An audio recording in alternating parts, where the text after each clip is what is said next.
Hoy tenemos la satisfacción de contar entre nosotros con el señor cardenal, que no solamente ha venido para cerrar el seminario, sino que hará una intervención a partir de las 7 que creo que será de gran interés. El doctor Carriquiri terminará la última parte de su exposición, la del lunes, la que tanto os interesó, aunque hoy habrá poco tiempo para el coloquio, lamentablemente. Y asiste también el director general de Asuntos Religiosos de la Generalitat de Cataluña, que me complace en saludar en una doble condición de director general, de representante del Gobierno de Cataluña y de persona de esta casa, de profesor de esta casa, el señor Puigdollers. Y sin más tiene la palabra el doctor Carriquiri. Muchas gracias, eminentísimo señor cardenal, señor director general, estimados amigos.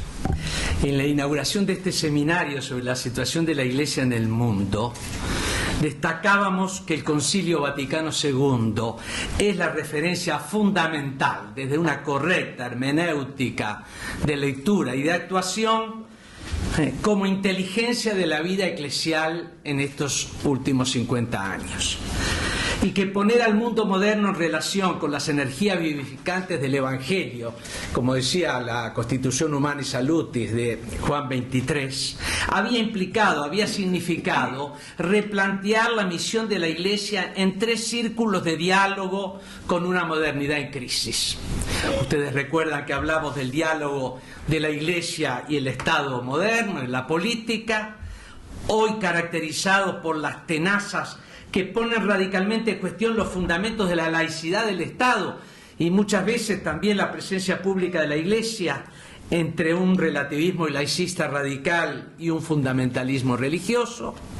El diálogo de la Iglesia con las ciencias, el progreso tecnológico, redacción actual del diálogo entre fe y razón, para superar las tentaciones bipolares del fideísmo y del cientismo, para emprender la ingente tarea de desarrollar una inteligencia de la fe que sea inteligencia de toda la realidad, y para reafirmar el señorío del hombre, su discernimiento ético ante prodigiosos desarrollos tecnológicos que no pueden quedar solo movidos y medidos por criterios de factibilidad. Y después hablábamos del diálogo de la Iglesia ante un nuevo orden religioso emergente a principios del milenio, a fines de siglo, principios del milenio, que por una parte ve procesos radicales de descristianización inducidos por una cultura cada vez más lejana, hostil respecto de la tradición cristiana, caracterizada ya no por los antiguos ateísmos mesiánicos, sino más bien por ateísmos relativistas, hedonistas, libertinos, incubados en sociedades de hiperconsumo, y por otra parte el emerger a través de muy diversas manifestaciones en la vida de las personas, en las culturas de las naciones, de un anhelo de sentido, un reclamo de espiritualidad, un reflorecer del sentido religioso. Esta emergencia religiosa que encuentra respuestas, por una parte, en una marea religiosa de neognosticismo, de esoterismo, de panteísmos, que hoy día son como la contracara light de un economismo sofocante, de un cientismo estrecho, de un racionalismo en crisis. Pero una emergencia religiosa en nuestro tiempo que conlleva también un resurgimiento en la vida pública de las naciones de las grandes tradiciones religiosas, del cristianismo, del hebraísmo, del islam, de las religiones orientales, tan sacudidas por la modernidad secularista como recorridas por fuertes corrientes de renovación, de resurgimiento e incluso por modalidades fundamentalistas y sectarias. Ahora bien, para enfrentar la magnitud de cuestiones que la actuación del concilio planteaba en la vida y misión de la Iglesia, para responder a todas las exigencias planteadas por esos círculos de diálogo, nosotros recordábamos que la Iglesia había tenido que zafar de quedar sometida a cierta conmoción íntima, dramática, revulsiva del inmediato posconcilio, en donde los signos de primavera de la Iglesia se habían vivido en medio de tormentas huracanadas, de inviernos crudos y duros. La Iglesia había tenido que superar crisis de identidad en cadenas, tenía que no quedar más atrapada por sus problematizaciones internas inhibitorias y sus corrientes también de contestación o de cansancio, de escepticismo. Los obispos latinoamericanos en la conferencia de Aparecida escribían: no resistiría a los embates del tiempo una fe católica reducida a bagaje tradicional, a elenco de algunas normas y prohibiciones, a prácticas de devoción fragmentarias, adhesiones selectivas y parciales de la verdad de la fe, a una participación ocasional en algunos sacramentos, a la mera repetición de principios doctrinales, a moralismos blandos o crispados que no convierten la vida de los bautizados. Nuestra mayor amenaza, repetían los obispos latinoamericanos, citando al cardenal Ratzinger, es el gris pragmatismo de la vida cotidiana de la Iglesia, en el cual aparentemente todo procede con normalidad, pero en realidad la fe se va desgastando, se va erosionando poco a poco. Pues bien, dicho en sentido positivo, lo fundamental para la vida de la Iglesia de hoy es rehacer la fe de los cristianos. No se define nunca la Iglesia por los desafíos que plantean las circunstancias de su vida, por más importantes que sean, sino por su fidelidad a su Señor, por la transparencia del Señor que debe dar, llamando a la conversión a los cristianos. El pontificado de Juan Pablo II, en la continuidad sustancial también del pontificado de Benedicto XVI, nos llama y nos ayuda a redescubrir y a vivir la gratitud, la alegría y la responsabilidad de ser cristianos. Y esa es la cuestión fundamental que tiene planteada de la Iglesia, mucho más que los desafíos externos que de alguna manera podremos individualizar. Es decir, refundar, renovar profundamente, revitalizar un sentido de pertenencia a Cristo y a su Iglesia, recomenzar desde Cristo, como decía Juan Pablo II en la Novo Milenio Ineunte, del acontecimiento de su presencia que abraza y transforma la vida de los bautizados y los hace crecer en santidad de vida y comunión. Una renovada responsabilidad por la comunión y la verdad vividas en la Iglesia.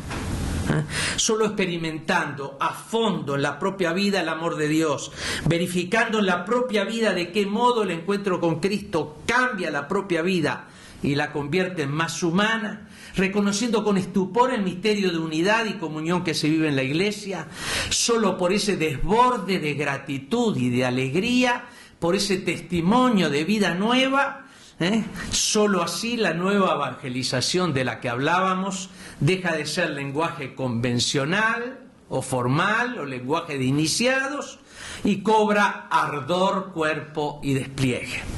No es un conjunto de programas, de proyectos o recetas la nueva evangelización, sino ante todo una urgencia, un celo, una exigencia que brota de la propia experiencia por comunicar a los demás el don del encuentro con Cristo en la compañía de sus apóstoles, de sus discípulos y de sus testigos. Pues bien, yo quiero aprovechar ahora el anuario estadístico del Vaticano del 2009 para tratar de dar un cuadro simplificado, esquemático, de la presencia de la Iglesia en el mundo actual desde un punto de vista, digamos, geopolítico y cultural.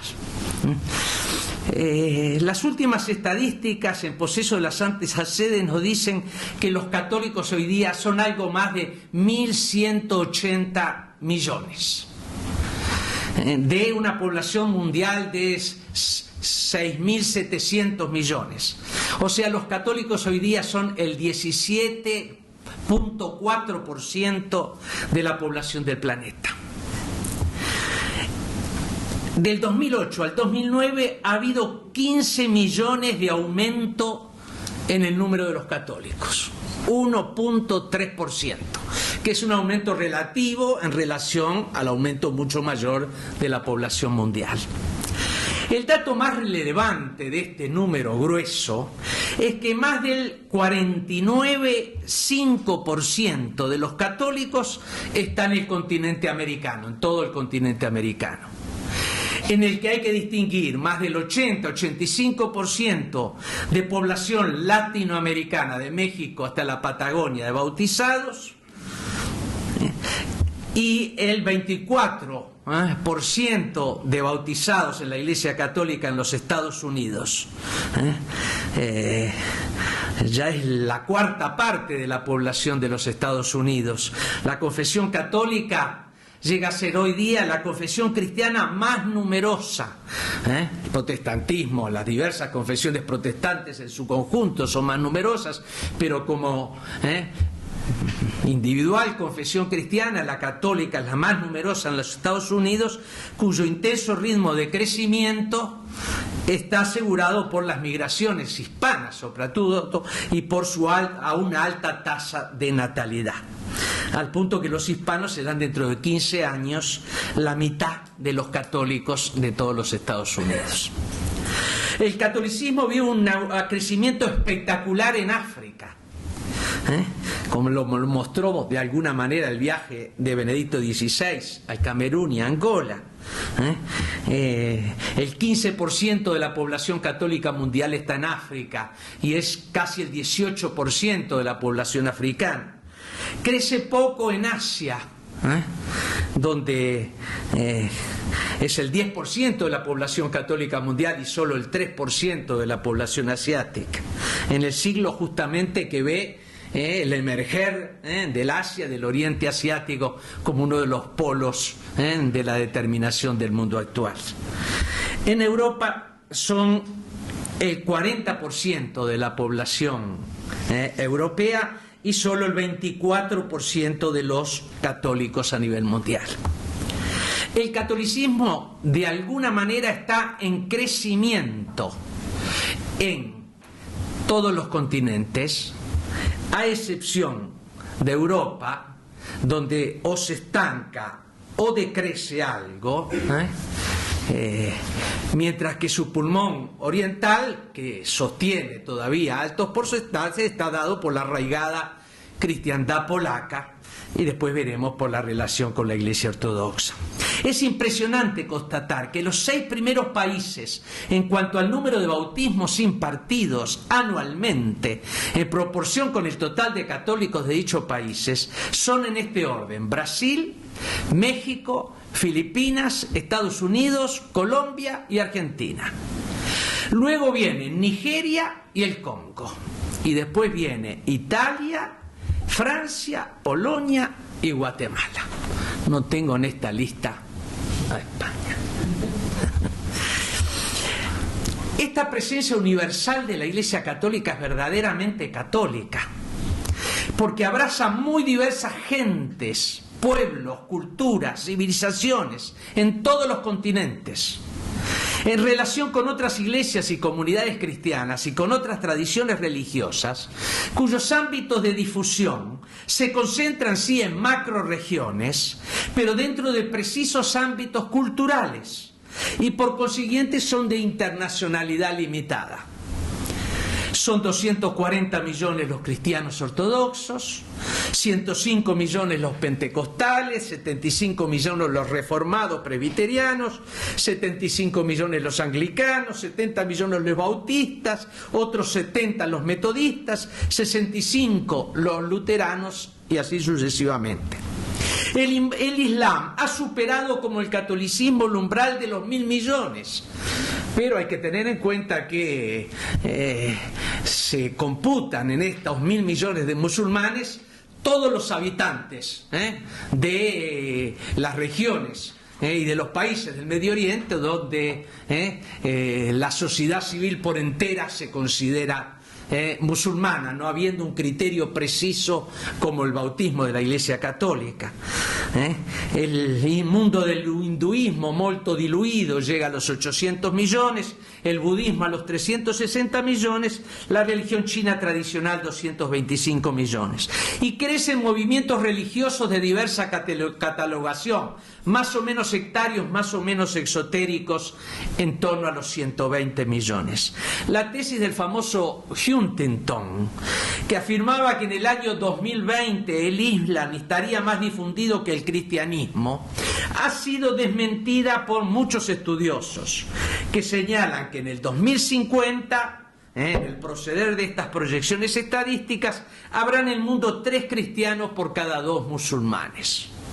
Un reciente estudio observa que en el año 2025 un hipotético encuentro de los 8 países del mundo con mayor número de cristianos, y no digo solo de católicos, de cristianos, no incluiría ningún país europeo, a excepción de Rusia, junto con México, Brasil, Estados Unidos, 3 países africanos, Nigeria, Zaire y Etiopía, y uno asiático, las Filipinas.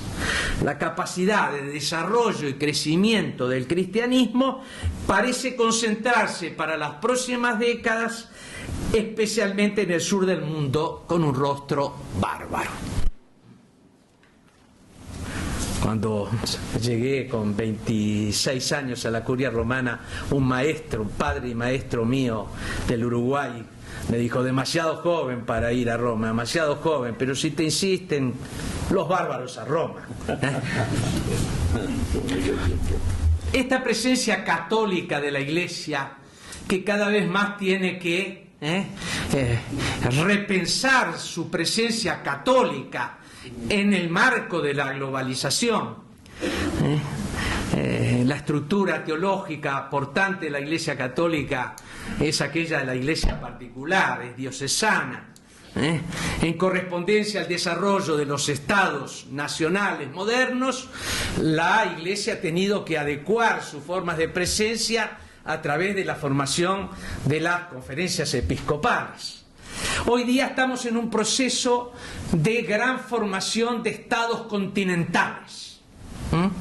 El Estado nacional industrial moderno está dejando paso a el factor propulsivo de los estados continentales. El primero fue los Estados Unidos, después la Unión Soviética, y lo sabrá la Rusia si sabrá recomponerse, la Comunidad Europea, la Unión Europea, la China y la India, con el polo oriental detrás. En América Latina hacemos los balbuceos con el Mercosur y el UNASUR. Los estados continentales. Yo soy de la idea, sin ser profeta, que esta proyección nos va a ir llevando en el correr de las décadas de este siglo XXI hacia la Federación Mundial. Hacia la Federación Mundial. Pues bien, la presencia geopolítica de la Iglesia, ¿qué nos dice? Nos dice que Europa ha dejado de ser el centro mundial. Ha dejado de ser el centro mundial desde hace décadas, desde la posguerra, cuando la reconstrucción de la Europa adviene en un régimen de dominio bipolar. La dialéctica bipolar Estados Unidos y la Unión Soviética, con una Europa desgarrada, dividida y en cierto modo dependiente. De todas maneras, la gran tradición católica fluye a través de fundamentalmente la tradición europea. Y eso hace que el Vaticano II, católico como todos los concilios, desde el primero de Jerusalén, sea de alguna manera el último gran concilio europeo. Católico como todos, gracias a Dios, y digo, es la inteligencia católica en nuestro tiempo, de todas las iglesias, pero el último concilio europeo porque fue fundamentalmente preparado por las iglesias europeas que más vivían el impacto de la modernidad.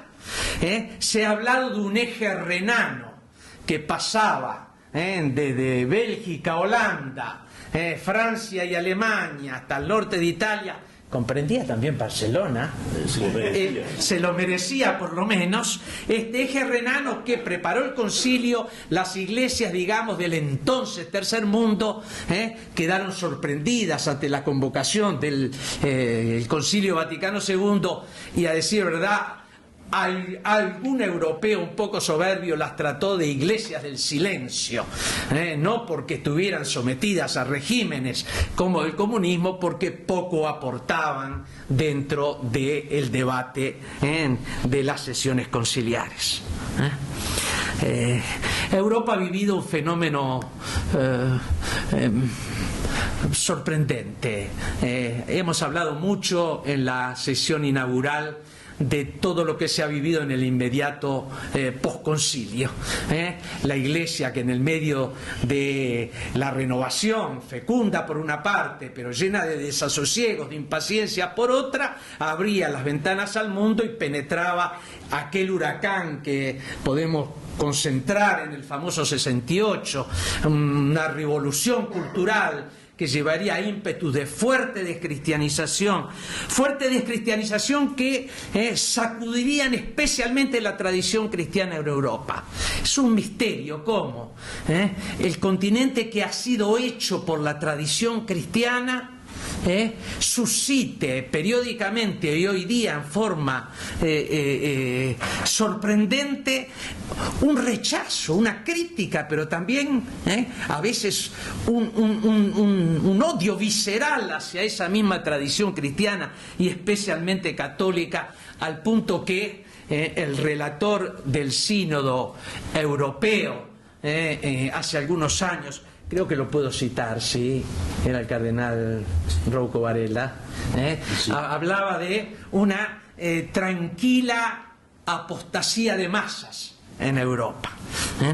Esta Europa que se encuentra en una situación sumamente crítica, no solo de crisis económica, de crisis política, sobre todo de crisis cultural, que no logra reconocer sus propias raíces, recapitular su propia historia, al punto de que el Papa Benedicto XVI en un momento soltó una frase muy fuerte: una Europa que arriesga despedirse, congelarse de la historia, despedirse de la historia. Es una Europa que al mismo tiempo es la capitalidad de la Iglesia católica a nivel mundial. Y yo, que soy un fanático latinoamericano y que pienso en el casi 50% de los católicos en América Latina, esa anomalía a nivel mundial que es la América Latina, entre comillas, católica, donde la piedad popular ha quedado arraigada, es la forma de la fe inculturada en modo sorprendente, en donde todavía, en todas las encuestas que se hacen, la mayor credibilidad, consenso y confianza entre las instituciones, los pueblos la depositan en la misma Iglesia. Esta América Latina que vive el desafío de las sectas, pero la enorme proliferación de las sectas de los años 60, fines de siglo, está como perdiendo vigor, y sufre evidentemente el peso secularizante de la cultura global dominante. Esta América Latina todavía no demuestra, la Iglesia de América Latina, tener la madurez como para jugar un papel más primordial en el centro de la Iglesia Universal. Cierto, un cardenal que el cardenal conoce bien y yo también, llevaba a Santo Padre un memorándum hace poco tiempo diciéndole que entre los 55 mayores prelados dirigentes de la Curia Romana hay 3 latinoamericanos, y un laico desgraciado, lo cual supone un 0,5% de latinoamericanos en la Curia Romana. Jamás el centro puede reflejar en proporción la presencia de los católicos en las distintas regiones, porque eso sería una lógica política, una lógica mundana, absurda. Pero lo que es cierto es que es muy importante de que las iglesias y la iglesia latinoamericana, el Papa decía viajando en el avión a San Pablo, le importa a la iglesia, y cómo no me va a importar siendo casi la mitad de los bautizados en todo el planeta. En las próximas décadas lo que pase en la iglesia de América Latina, en la misión de la iglesia latinoamericana al servicio de sus pueblos, va a ser determinante en las próximas décadas al menos para el conjunto de la iglesia universal. Estamos con el Asia, que es el otro polo emergente hoy día de este mundo multipolar, en donde Estados Unidos y la China parecen ser las potencias futuras dominantes, en donde la Iglesia encuentra enormes dificultades por lograr un modus vivendi con el Estado chino, con el comunismo chino. Todos los días hay un nuevo obstáculo. Todos los días hay un nombramiento de un obispo fuera de regla. La gran mayoría de los obispos, aún de las iglesias, digamos, de la iglesia patriótica, han juramentado fidelidad al Papa. El Papa quiere romper esta división y llevar a la iglesia en China una mayor comunión. Los gestos se multiplican, pero no se desbloquea, y es fundamental desbloquear esta situación. En cambio, en la India, claro que es un continente inmenso, el porcentaje de católicos es poco, pero creciente y sumamente importante. Basta pensar que dentro de poco la cuarta parte de los jesuitas de todo el mundo van a ser de la India. El África, ustedes saben que es un continente de reserva, es todavía muy marginal, pero allí el empuje y el crecimiento católico es espectacular, y tendríamos que ser los católicos menos distraídos y más atentos a lo que es la comunión con estas iglesias, la solidaridad con estas iglesias, mientras que en el Medio Oriente quedan las grandes tradiciones y ritos milenarios, muy heroicos, testimoniales, pero sometidos a una sangría progresiva a través de las persecuciones en los exilios de la diáspora de los católicos fuera del Medio Oriente, del Magreb, y también allí sostener la presencia de la Iglesia se transforma en una cuestión capital. Hay una cosa clara, es muy difícil o prácticamente imposible, lo decía el cardenal Ratzinger en uno de sus escritos, pensar en proyecciones futuras, en conversiones de masa. Las conversiones de masa se dieron en determinados momentos históricos del itinerario de la Iglesia. Hoy día es prácticamente imposible preverlas. Lo que llama la atención, eso sí, es aún en los ambientes de mayor descristianización en Europa, la conversiones, el reguero de conversiones individuales, personales, que advienen en muchos países europeos, aún en los más secularizados. El cristianismo va a tender a ser cada vez más una minoría. Es una minoría y va a ser cuantitativamente una minoría. Es el resto de Dios en medio del pueblo de las naciones. Es una etnia sui generis en medio de los pueblos, decía Pablo VI. Lo que importa y la cuestión principal en vista de los futuros decenios es que esa minoría de discípulos del Señor constituya no una comunidad marginal e insignificante, irrelevante, sino una realidad viva que custodie y comunique la sal, la luz, la levadura que mantienen viva la esperanza de los hombres. Cierto, a todo ese cuadro le tenemos que agregar las relaciones ecuménicas de la Iglesia, para tener una visión global más acabada. Si sumamos los cristianos a los católicos, entonces llegamos casi al 30% de la población mundial de bautizados. El punto fundamental de mayor incisividad y de mayor esperanza del ecumenismo, las relaciones de la Iglesia Católica con la ortodoxia oriental.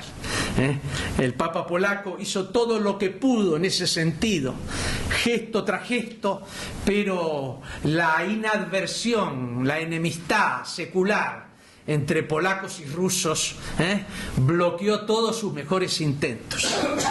Hubo que esperar al Papa alemán para que hubiera un cambio sustancial de relaciones, un acercamiento cordial, pasos muy significativos en el diálogo de caridad y en el diálogo teológico entre la Iglesia Católica y la Iglesia Ortodoxa. El problema mayor que se pone y que se pondrá en el futuro, rezando siempre por la plena comunión entre las iglesias, no es la autonomía de las iglesias ortodoxas y su red sinodal, sino fundamentalmente el primado de jurisdicción del sucesor de Pedro, no el primado honorífico, que quizás lo puedan bien aceptar como el patriarca número 1, sino el primado de jurisdicción. Habrá que buscar, quizás, entre el primado honorífico y el primado de jurisdicción, formas flexibles que valgan la pena para desbloquear aún los pasos que haya que ir dando hacia la comunión plena. Con las confesiones clásicas, luterana, metodista, presbiteriana, las relaciones son mucho más complejas y difíciles. Primero porque todas ellas han sufrido mucho más que el Concilio Vaticano II la crisis del impacto de descristianización y de la cultura secularística. Y enormes, y hay profundas divergencias y disidios doctrinales y morales que nos separan de ellas y que nos separan lamentablemente muchas veces cada vez más. El ecumenismo a ese nivel implica unidad en la caridad, unidad en la oración, testimonio común en lo que sea posible y sobre todo confiarse a la obra milagrosa y sorprendente del Espíritu que pueda guiar los caminos hacia encuentros más profundos según la tradición, la gran tradición cristiana. Tenemos una tradición común muy importante, que son la tradición de los primeros concilios, del primer milenio cristiano. Y eso seguramente es un tesoro común en el cual que hay que excavar y explorar conjuntamente. El Papa ha tenido un gesto para mí de enorme valentía profética con la comunión anglicana. La comunión anglicana, ustedes saben que ha tenido históricamente tres grandes vertientes. Una vertiente oficial, el anglicanismo oficial, fundado en la sucesión apostólica con el rey como cabeza de la iglesia, un anglicanismo presbiteriano evangélico de revitalización evangélica y un anglicanismo filocatólico, que en el siglo XIX estuvo simbolizado por la figura de un Newman, la conversión de Newman y de varios grandes literatos católicos, como Chesterton, que estamos conmemorando ahora, Tolkien y muchos otros más. Pues bien, los anglicanos han vivido en el medio de la incapacidad de darse una autoridad común en el Commonwealth de los anglicanos, han vivido enormes tensiones internas y una desestructuración doctrinal fuertísima, que ha llevado a muchos sectores anglicanos a acercarse a la Iglesia Católica. El Papa ha tenido un acto de valentía profética, ciertamente duro y difícil, porque ha sugerido, ha indicado la vía de este ordinariado, esta especie de prelatura de los anglicanos, donde los anglicanos en comunión, yendo a la comunión con la Iglesia Católica, conservarían las grandes tradiciones de los últimos siglos del anglicanismo. Es una iglesia de estructura sacramental como la católica, de sucesión apostólica, pero eso supone una tirantez, una situación tensa con las autoridades anglicanas. Fíjese que para los anglicanos pasar a la comunión de la Iglesia Católica muchas veces es un acto heroico. Cuando uno piensa en los obispos y en los sacerdotes anglicanos, no se les reconoce el sacramento del orden dado, y menos todavía el título, la dignidad episcopal. Tienen que pasar a la Iglesia Católica y ser de nuevo ordenados. Y nunca van a llegar a ser obispos aquellos que lo eran. ¿Por qué? Porque muchos de ellos casados y con hijos. De tal manera que pasar a la Iglesia Católica perdiendo además sostén financiero, material importante que el Estado inglés y el anglicanismo concede a las estructuras diocesanas anglicanas. Hay testimonios muy impresionantes en ese sentido. Y a decir verdad, la Santa Sede ha sido muy abierta con tal de atraer y acoger a estos hermanos en la fe. Tanto es así que el jefe de esta suerte de prelatura es un sacerdote ordenado en la Iglesia Católica, era sacerdote anglicano, casado y con 3 hijos. Y es él quien va a ejercer jurisdicción sobre todos los anglicanos que están en la comunión de la Iglesia Católica a través de esta ordinariado, suerte de prelatura. Aún hoy se están aceptando seminaristas que no han hecho la opción por el celibato dentro de la comunidad anglicana, de tal manera que vamos a tener sacerdotes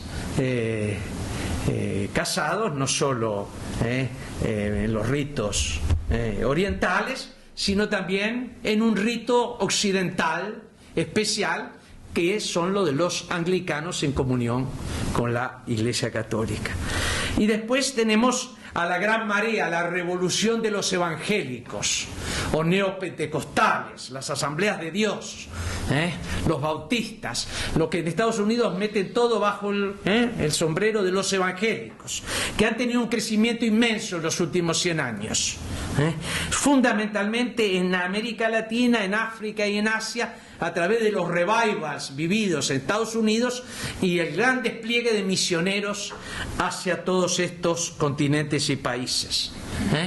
El pietismo fervoroso de estas comunidades, la flexibilidad y a veces la facilonería en la formación de los pastores y en el establecimiento de las comunidades, el saber abrazar las necesidades de la gente espirituales y también muchas veces materiales, todo eso ha llevado a que haya una gran proliferación de estas comunidades. En América Latina se cuenta que al menos un 20% de los católicos en los últimos 40 años han migrado religiosamente a estas comunidades.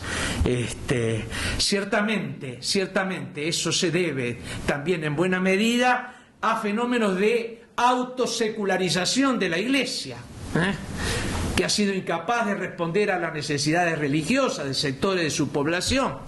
Había un teólogo que decía así: nosotros hacemos la opción por preferencial por los pobres y los pobres se van a los neopentecostales. Y también a la ausencia de la Iglesia en vastos territorios de periferias, de megalópolis, en donde el ritmo de crecimiento de las parroquias y de presencia física de la Iglesia y de disponibilidad de sacerdotes no es tal como para satisfacer las necesidades religiosas de la gente, que entonces se confían al taller mecánico, a la bodega, inmediatamente convertida en una especie de capilla bautista o las asambleas de Dios o neocatecumenal, en medio de muchas realidades sectarias. En todo caso, se puede decir que estas comunidades retroceden y mueren en el umbral de la universidad. Satisfacen necesidades inmediatas, pero le falta conciencia histórica, le falta conciencia católica, universal. Sobreviven multiplicándose, desapareciendo y reapareciendo, siempre formándose con otros pastores, con otros profetas, no dejan continuidad. De alguna manera, decía un amigo, realizan una erotización del ágape. Como el erotismo busca el éxtasis a través del eros, las sectas lo hacen a través del ágape, una erotización del ágape, una enfervorización continua, en donde el hombre se plantea directamente delante de Dios, no cuentan las mediaciones, ningún tipo de mediación. naturalmente las mediaciones sacramentales, ni siquiera las mediaciones históricas y culturales. Voy a tratar en estos últimos minutos que me quedan de bajar un poco a ver los componentes de la Iglesia Católica dentro de esos números y de esas. Y quiero hablar brevemente del clero, del laicado, de las comunidades religiosas. De ese 1.200 millones de católicos de todo el mundo, hay dos signos que nos permiten penetrarlo más a fondo. Uno, ¿cuántos de ese 1.200 millones de bautizados se reconocen todavía como católicos? ¿Por qué? Hay una baja del reconocimiento de sí como católicos, fundamentalmente en Europa y también en América Latina. Es difícil calcularlo, hay estadísticas, mejor en Europa, peor en América Latina, pero podemos decir que de ese 1.200 millones hay aproximadamente un 15% que ya no se reconocen explícitamente como católicos. Y el segundo índice es que del 5 al 20% de esos 1.200 millones van a misa los domingos, una vez a la semana. Estos promedios son muy fluctuantes según los países, las zonas, las ciudades. Yo digo del 5 al 20, al 25%, sabiendo que el 25% es un límite muy alto que se ponen en algunas iglesias y que existen en algunas iglesias, y que en París es el 2%, o en Montevideo es el 2% de los católicos que participan en un criterio fundamental, que es la misa dominical, que obviamente no es indicativo de todo, porque el Espíritu Santo actúa a través de muchas otras mediaciones, pero de todas maneras es un criterio objetivo al que nos podemos... Por eso nosotros podemos decir lo siguiente, de que hay una gran masa de esos 1.200 millones que han dejado su propio bautismo sepultado bajo una capa de olvido, de distracción, de indiferencia.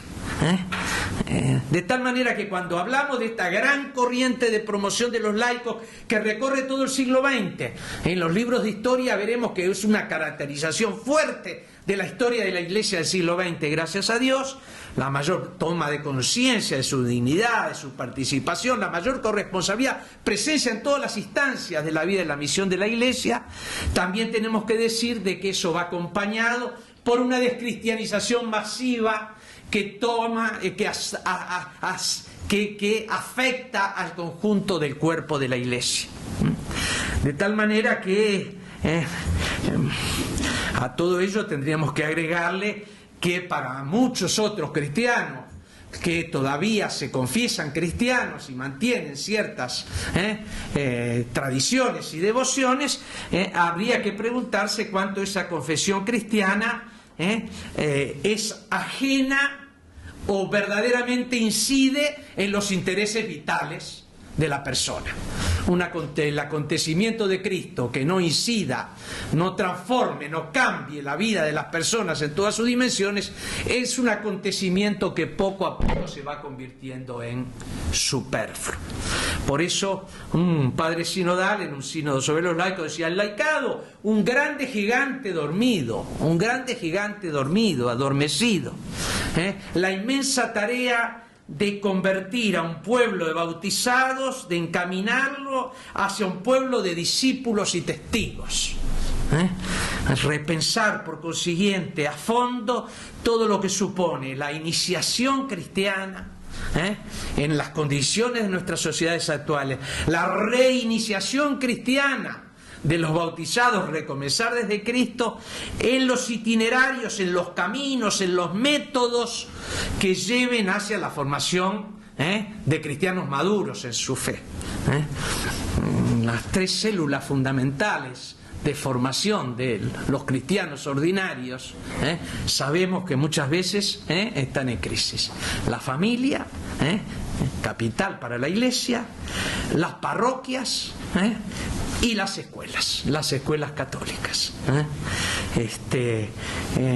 Tendríamos que ser capaces que la formación que ofrecen no fuera más o menos episódica, fragmentaria, desfibrada, sino de que supieran darse un método de formación orgánica, sistemática, un encaminar a los cristianos hacia un crecimiento verdadero de la criatura nueva que somos por el bautismo. A nivel del laicado, tenemos 3 sectores fundamentales asediados por la descristianización y el secularismo, que nos marcan además desafíos muy grandes en nuestra pastoral y en nuestra misión. El primero es el asedio contra la familia, y dentro de la familia, capital para la familia y capital para la Iglesia, la mujer.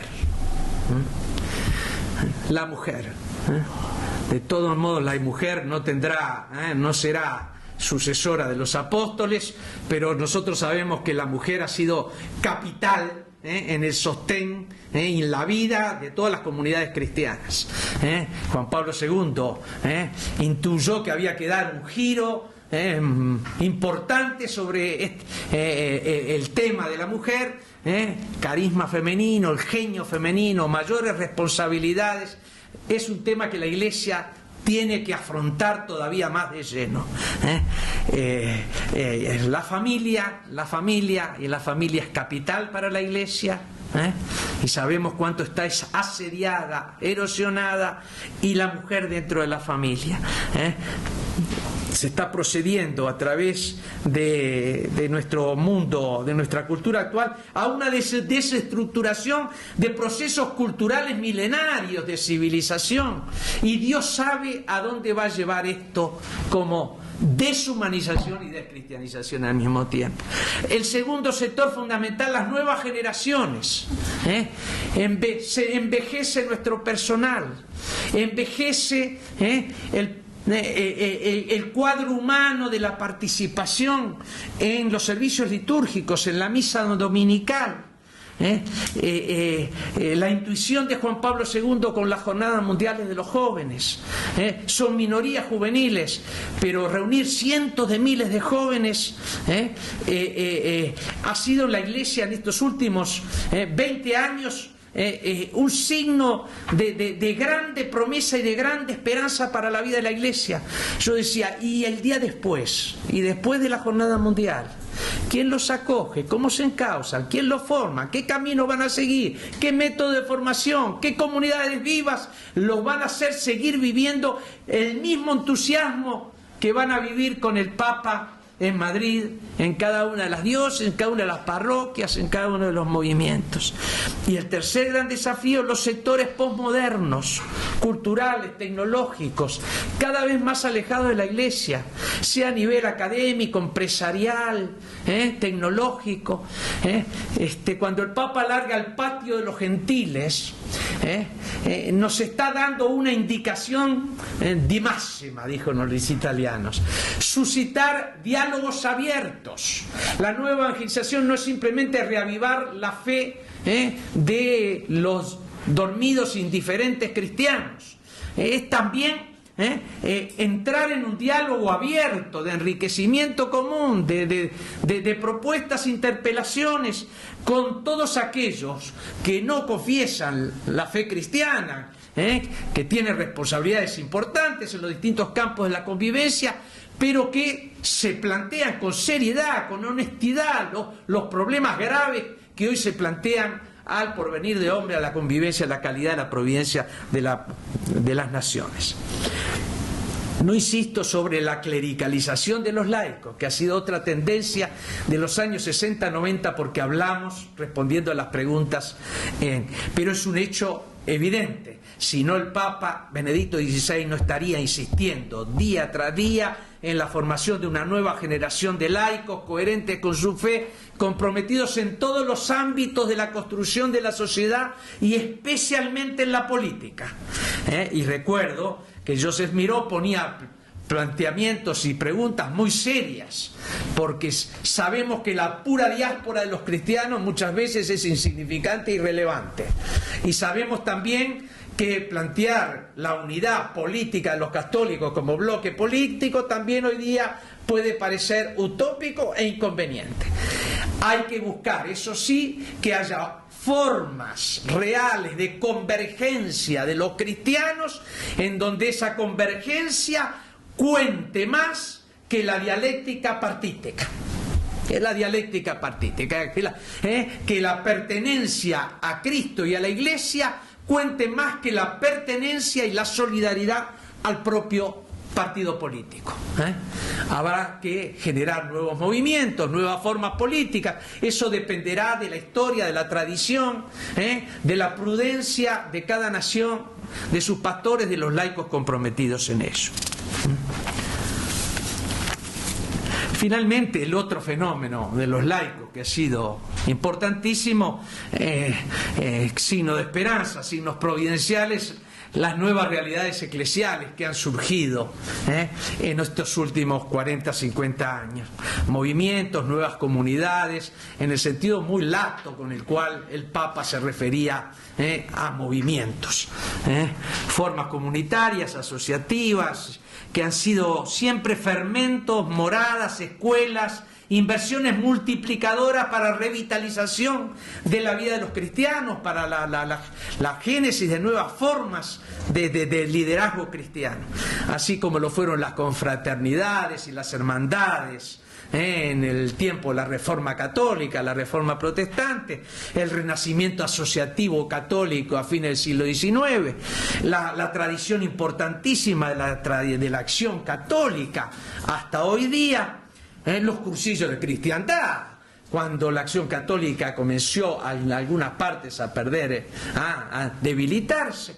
Los movimientos, las nuevas comunidades no previstas, no programadas, con una carga carismática, educativa, misionera fuertísima, que advienen sorprendentemente en momentos, por un lado, de crisis de acción católica y por otro lado de crisis de grandes comunidades religiosas. Han tratado de dar respuestas a las necesidades y exigencias del hombre moderno en sintonía con las exigencias que el pontificado de Juan Pablo II, de Benedicto XVI, ponían a la formación y a la acción de los cristianos en la Iglesia. Por eso, de alguna manera, han sido privilegiados por un afecto del Papa y han podido expandirse. No obstante, en los años 60, 70, 80, no pocas resistencias por parte de los obispos que han ido siendo progresivamente superadas, porque los movimientos han dejado de tener aquella euforia a veces un poco excesiva de iniciados, de recién venidos, y los obispos se han dado cuenta que esta riqueza carismática, educativa y misionera tiene que ser encauzada como riqueza para bien de la vida y la misión de las propias iglesias particulares. El Consejo de Laicos ha reconocido 120 de que estas nuevas realidades a nivel mundial. A estas realidades hoy día que siguen en proceso de crecimiento, habría que pedirles sobre tanto que evitaran el riesgo de la autorreferencialidad. Vivir demasiado recostadas sobre los propios dinamismos internos, que son capitales, la propia pedagogía, los propios métodos, los propios caminos, pero que afrontaran el desafío de invertir su propia carga carismática, comunional, educativa, misionera al conjunto de las iglesias, al conjunto de la iglesia particular, afrontando una colaboración viva con todas las fuerzas vivas para bien de la iglesia. Me va a quedar muy poco tiempo, pero quiero decir algo de los sacerdotes. Me quedan 10 minutos. Usted va a tener una gran paciencia. ¿Quién no recuerda la figura del sacerdote que uno encontró en su propio camino y que le fue fundamental para cambiar la propia vida y para definir la propia vida? ¿Quién no recuerda la figura de esos sacerdotes? Cuando se acercan grupos de laicos y de laicos adultos al Consejo Pontificio para los Laicos, donde no estoy más, el cardenal sí, nosotros muchas veces nos preguntamos, siendo laicos adultos, ¿quién será el sacerdote que está detrás de ellos? ¿Quién será el sacerdote que los ha ayudado en este camino de formación? Para bien o para mal, depende del grupo de los laicos. La crisis del posconcilio, del inmediato posconcilio, fue una crisis fundamentalmente clerical, no laical. Fue una crisis fundamentalmente clerical, resquebrajada seguridades, penetrada por corrientes secularizantes, tiempos de desasosiego. Fueron los clérigos los primeros a sufrir el impacto.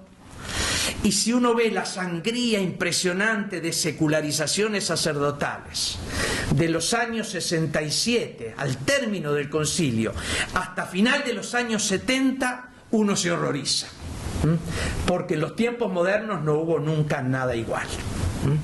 En los años 80 amainan las secularizaciones y además cambian de perfil hasta hoy día. Muchas veces son los jóvenes con déficit afectivos, de personalidad, apenas salidos de los seminarios, que en los 3, 4, 5 años siguientes, afrontando directamente la realidad, se derrumban. Ese es el tipo de secularización sacerdotal más frecuente, pero mucho, mucho menos frecuente que la vida en los años críticos. El problema que esto lleva a un gran envejecimiento de sectores clericales en muchas iglesias. Y este envejecimiento trae consigo otro problema, que es el cansancio de la generación de los sacerdotes que tienen más o menos de 70 años para arriba, 65, 70 años para arriba. Aquellos sacerdotes que invirtieron mucho en la euforia de la renovación conciliar, que muchas veces apostaron a lecturas y aplicaciones del concilio según modalidades renovadoras que terminaron siendo secularizantes, dejaron pocas huellas detrás de sí, pocas cosas en las manos, y han ido acumulando un cansancio, muchas veces un escepticismo y muchas veces una crítica a la iglesia que los ha sucedido, pensando que lo que ha hecho la iglesia no ha sido enderezar los caminos, sino frenar aquellos entusiasmos, aquellas renovaciones en donde habían apostado su propia vida, su propio ministerio. Aparte de todo ello, yo querría referirme brevemente al Annus Horribilis 2010, el año de la pedofilia de los sacerdotes en las primeras páginas de los diarios de todo el mundo. Si uno sigue el itinerario de la gran mayoría de esos sacerdotes enfermos, de esos sacerdotes que abusan de menores, uno se da cuenta que son resacas de las tremendas crisis que provienen de décadas anteriores, fundamentalmente.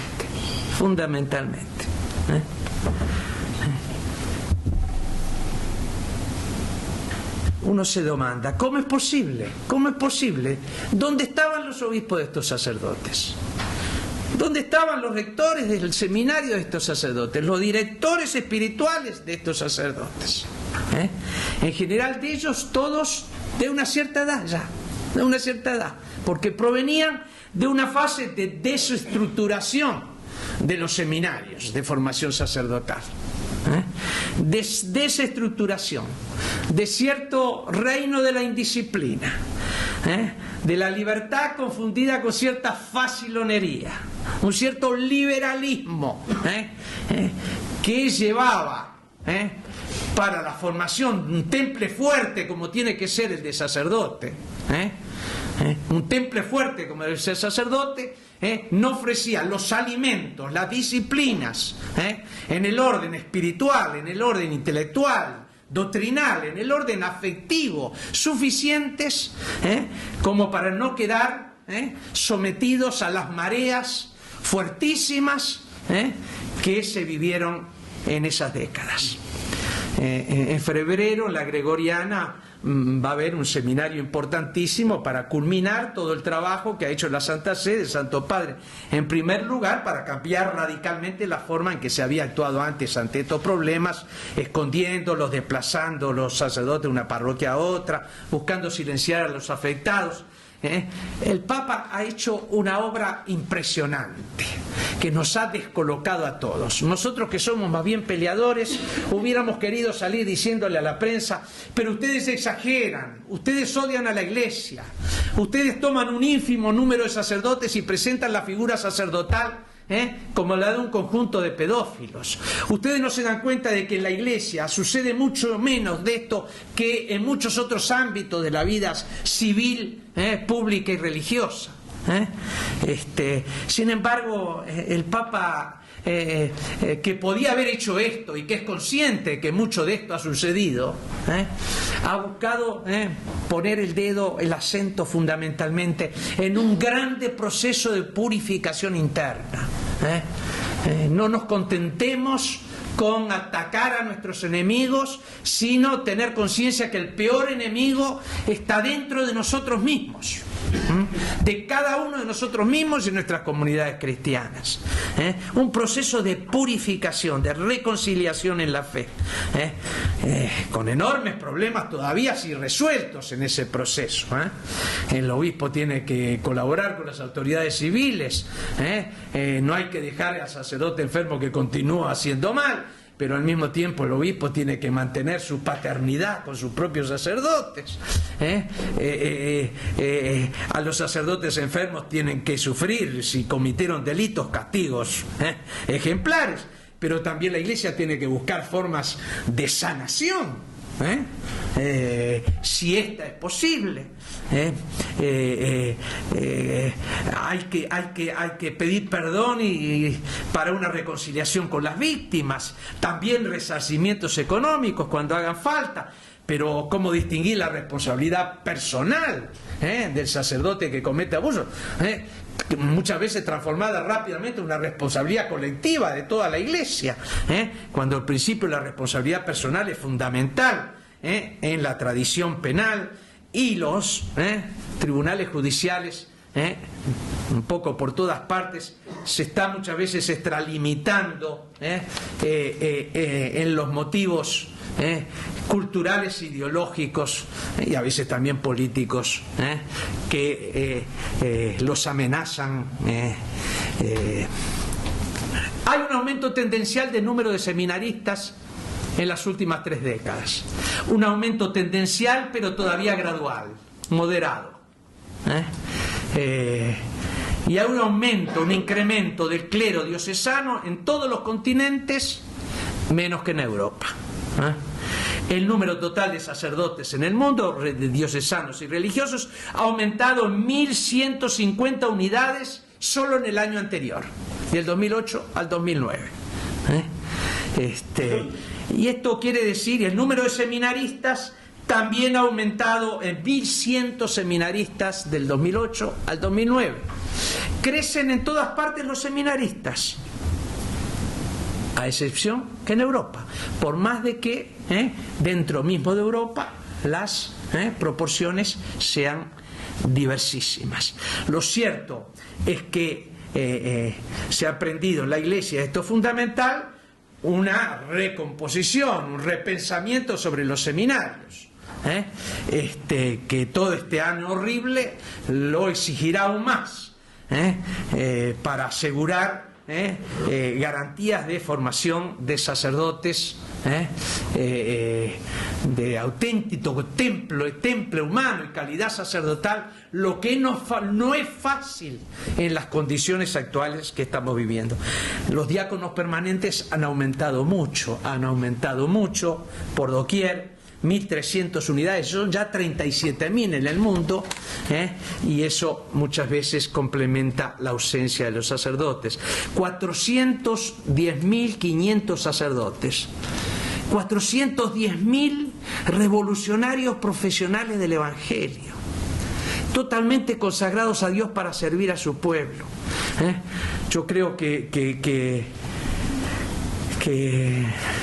es impresionante, ¿no? Es impresionante. Tenemos que ser exigentes con los sacerdotes y tenemos que quererlos mucho y apoyarlos mucho, y rezar mucho por nuestros sacerdotes, porque necesitamos cada vez más en el pueblo de Dios padres, maestros, educadores, muy cercanos a la realidad misma de nuestra vida,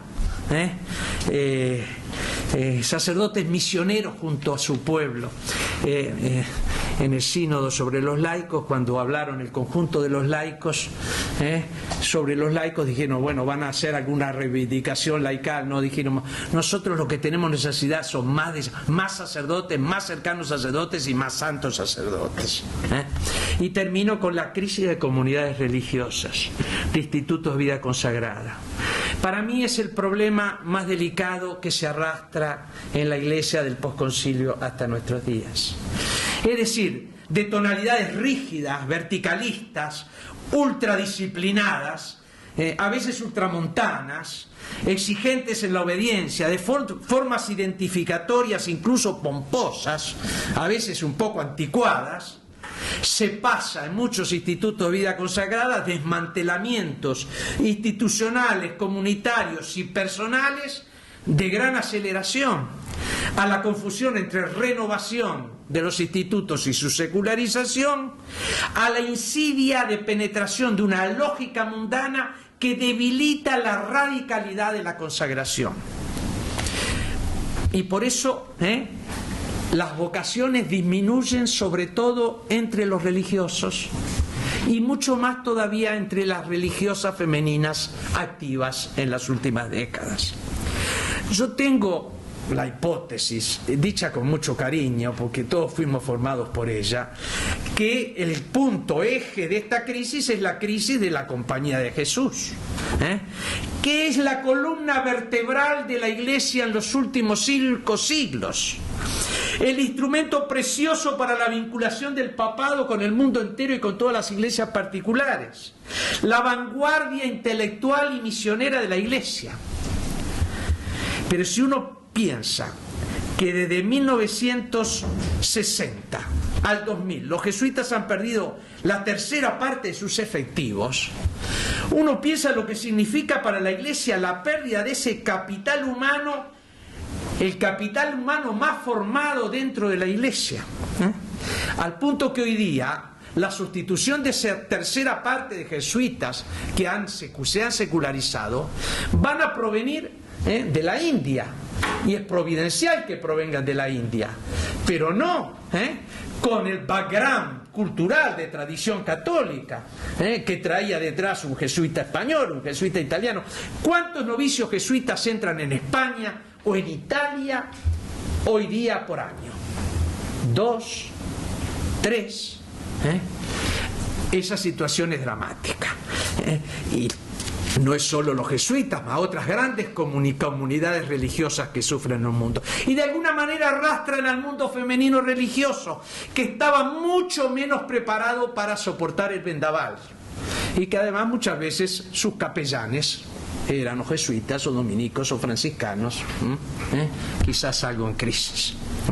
Hay que establecer distinciones en el mundo de los institutos de vida consagrada, porque los salesianos más prácticos, más pragmáticos, sufrieron menos la crisis. Y no lo digo por Cartacio Benevolencia. En el Vaticano se dice que SDB no quiere decir Sociedad de Don Bosco, sino Somos de Bertone. Los carmelitanos, los carmelitas, han crecido durante los últimos 50 años, incrementando sus efectivos. Hay nuevas comunidades religiosas que han surgido en los últimos 30 años con aumento sensible de vocaciones consagradas. En Estados Unidos, los Corderitos de Jesús, creados por el cardenal Schönborn, la Madre Teresa, la familia de María, los mismos legionarios de Cristo y muchas más otras comunidades. Hay en interno de las grandes instituciones jesuitas, dominicanos, franciscanos, comunidades comunidades que viven la comunión de sus propios institutos, pero que son en sí mismas, ¿no?, autodeclaradas como de observancia y son signos promisorios para el porvenir. Y finalmente, las contemplativas, el pulmón orante más potente de la Iglesia, que viven en algunos monasterios un envejecimiento que las lleva a la cerrazón del monasterio, y en otros una multiplicidad de vocaciones destinadas a abrir muchos otros monasterios en otras partes del mundo. Gracias a Dios. Von Balthasar decía: tenemos la crisis de instituto de vida consagrada, pero no de la vida consagrada en sí.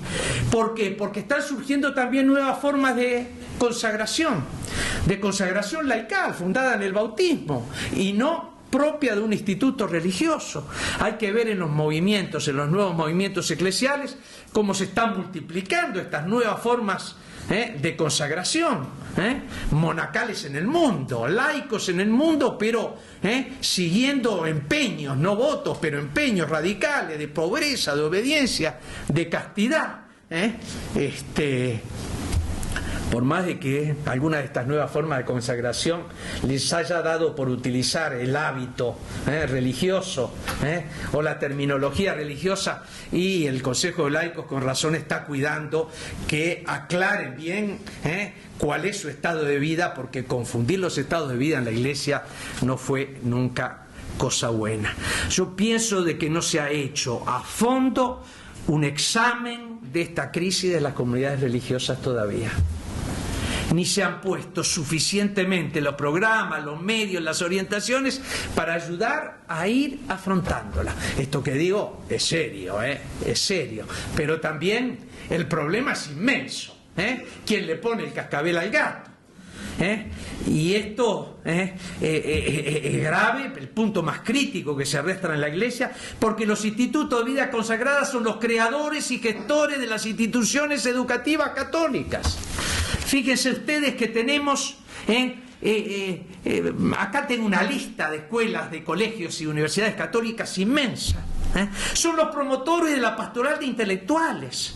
Han sido las avanzadas misioneras adgentes, no solo nuevos pueblos y nuevas culturas, sino nuevos ámbitos de la convivencia y nuevos instrumentos. Han sido los que llevan ese ímpetu radical de santidad que tendría que arrastrarnos a todos a crecer en la santidad. Así que la cuestión sí será grave. No termino ya. Me hubiera gustado afrontar el tema de las instituciones educativas católicas y su crisis actual, que tampoco hay un repensamiento global en serio en toda la Iglesia hoy día sobre la crisis de las instituciones educativas católicas, y es capital. Así como de la enorme cantidad de institutos caritativos, sanitarios, de beneficencia, de asistencia, que son un signo grande de la caridad de la Iglesia cercana a los pobres y a los que sufren. No quiero hablar de la Reforma in Capitis. La Reforma in Capitis es del gobierno central de la Iglesia, que va a haber que reformar el gobierno central de la Iglesia.